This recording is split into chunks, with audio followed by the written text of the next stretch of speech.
Indirect speech के वाक्य dialogue वाले हम कर रहे थे, जिसमें 2 वाक्य दिए हुए हो और हमें उसको डायरेक्ट से इनडायरेक्ट में बदलना। इन 2 वाक्यों को कैसे करेंगे इसका विशेष ध्यान रखें। एक जना कहने वाला होगा, दूसरा जवाब देने वाला होगा, रिप्लाई करने वाला होगा, विशेष ध्यान रखें। ठीक है, जैसे टीचर ने कहा do not play in the class, कक्षा में मत खेलो।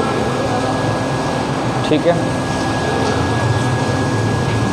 टीचर ने कहा do not play in the class. अब इसमें आपको वही पहचान करनी है कि फुल स्टॉप है, पर्सनवाचक चिन्ह नहीं है, वाक्य किससे शुरू हो रहा है, डू नॉट से। तो नियम तो वही लागू होता है। अगर आपने वहाँ याद किया था कि वाक्य डू नॉट से शुरू हो तो 2 तरह से बनता है, या तो फॉरवर्ड लगा दो या एडवाइज्ड है, ऑर्डर्ड है, ये लगा दो। याद आ गया? डू नॉट से जो वाक्य शुरू हो 2 तरह से बनेंगे, या तो फॉरवर्ड लगाकर या एडवाइज्ड, ऑर्डर्ड, आस्क्ड ये लगाकर वाक्य को बनाना। कब? जब डू नॉट से शुरू होता हो, पर्सनवाचक चिन्ह ना हो। टीचर यहाँ मना कर रहा है कि कक्षा में मत खेलो बच्चों को। ठीक है ना? टीचर किसको कह रहा है? स्टूडेंट को कह रहा है। स्टूडेंट को कह रहा है, स्टूडेंट्स कर देते हैं। टीचर स्टूडेंट्स को कह रहा है, तो हम जब वाक्य लिखेंगे तो क्या लिखेंगे? The teacher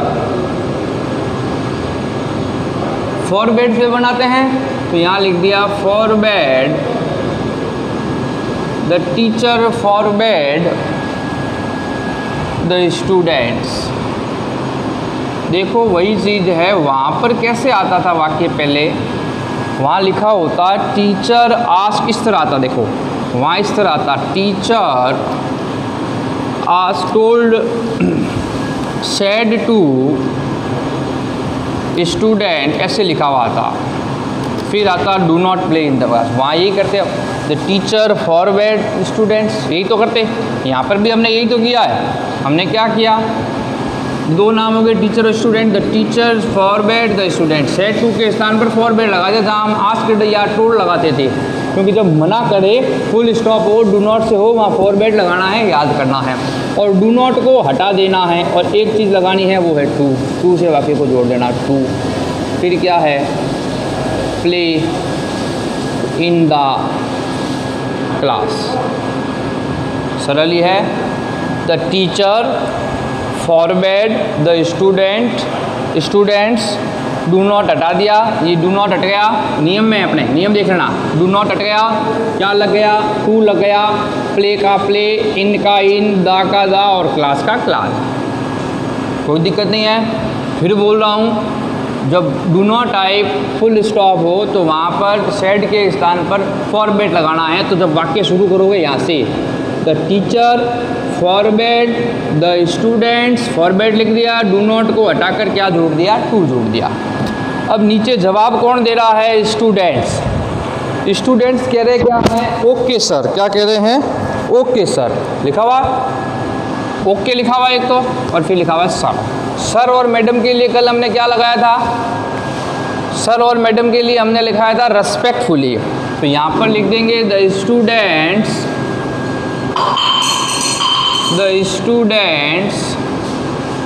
respectfully. देखो सर के लिए एक मीनिंग आ गया, द स्टूडेंट तो लिखना ही है अपने को, रेस्पेक्टफुली रिप्लाइड। मैडम और सर आने से ये फर्क पड़ गया, रेस्पेक्टफुली लिखना है। इन ओके आए तो एफर्मेशन लिखते हैं, स्पेलिंग याद कर लो इसकी, AFFIRMATION।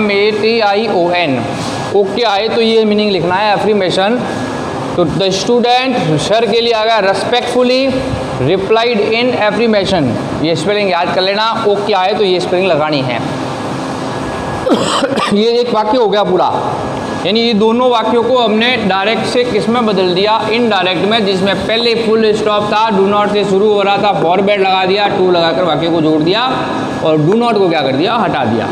दूसरे वाक्य में स्टूडेंट जवाब दे रहा है, तो सर आया इसलिए रेस्पेक्टफुली आएगा, फिर रिप्लाइड आएगा, ओके लिखा हुआ केवल, और वाक्य कुछ नहीं है, तो इन एफर्मेशन लिख देंगे। आगे वाक्य होता तो एंड सेड दैट लगाकर वाक्यों को क्या कर देते? हम जोड़ देते। आगे चलें। अब सोहन कह रहा है are you going to market. Sohan किससे पूछ रहा है? नीचे लिखा हुआ है मोहन से। सोहन किससे पूछ रहा है? मोहन से। सोहन किससे पूछ रहा है? मोहन से। यानी एक जो नाम हो गया सोहन, दूसरा नाम हो गया मोहन। एक सब्जेक्ट हो गया, एक ऑब्जेक्ट हो गया। ये प्रश्नवाचक है क्या? देखो प्रश्नवाचक है ना। तो वही बात वहाँ फॉरवर्ड लगाया था क्या? यहाँ पर भी फॉरवर्ड लगाए? नहीं। प्रश्नवाचक का क्या नियम है? सेड टू के स्थान पर क्या लगा देना है? आस्क्ड। क्या लगा देना है? आस्क्ड। तो जब वाक्य बनाएंगे तो ये कैसे बनाएंगे? हम कहेंगे सोहन आस्क्ड किससे कर रहा है? मोहन। सोहन आस्क्ड मोहन लिख दिया ना। वो ये देखो वहाँ फॉरवर्ड यहाँ आस्क्ड आया है। कारण क्या है? प्रश्नवाचक वाक्य हो, हेल्पिंग वर्ब से शुरू हो रहा है, आस्क्ड का प्रयोग करेंगे सेड टू के स्थान पर। और जो हेल्पिंग वर्ब से शुरू हो रहा है वाक्य is, are, am, was, were, has, have, had, modal, can, could, shall, should या डू, डज, डिड से शुरू हो, वहाँ पर इफ का प्रयोग करते हैं। कॉमा, इन्वर्टेड कॉमा को हटाकर यहाँ कॉमा इन्वर्टेड कॉमा हो या ना हो, अपने को इफ लगाना है। नियम वही रखना है पहले वाला। आ गया? फिर आर तो बाद में, पहले कौन आ रहा है? देखो यू। कौन आ रहा है? यू। यू पर्सन कौन सा है? Second person. यू कौन सा पर्सन है? सेकंड पर्सन, जो कि कौन से स्थान से बदलना है? दूसरे। तो इसमें नहीं देखोगे, इसमें देखो पहला स्थान सोहन का, दूसरा स्थान किसका होगा? मोहन का। यानी ये इसमें सब्जेक्ट है, ये इसमें क्या है? ऑब्जेक्ट है। यू को ऑब्जेक्ट से बदलना है, यानी किससे बदलना है?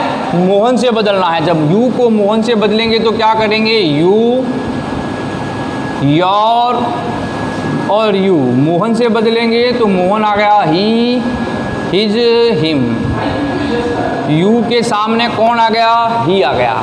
बस ध्यान रखना है यू अब यहाँ से बदलना है तो यहाँ पर क्या आ गया? ही आ गया। आर आ रहा है क्या? इज, आर, एम किस में नियम है? वाज वर्ब में। ही, वाज। इज, आर, एम किस में बदलना है? वाज में। फिर क्या लिखा है? Going to. फिर क्या लिखा है? मार्केट। Going to market. तो सोहन आस्क्ड मोहन आ गया। हेल्पिंग वर्ब से प्रश्नवाचक शुरू हो रहा है तो इफ लगा दिया।